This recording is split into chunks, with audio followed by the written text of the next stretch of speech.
अस्सलाम वालेकुम जी। देखो जी जम में पानी पैक हो रहा है माशाल्लाह।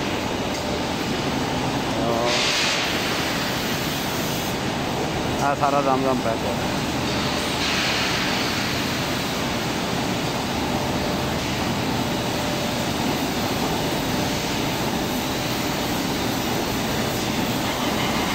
सारा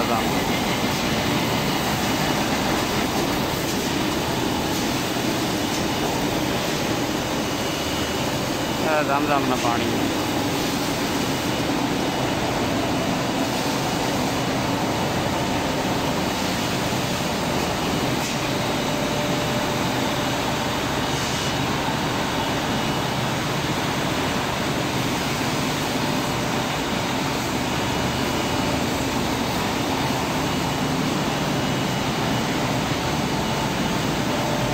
अच्छा बोतल भरनी हो फिर खाली बोतल हो सामने भी बेनी फिर अगो फ्राई हो सारी हो निकलनी बाहर।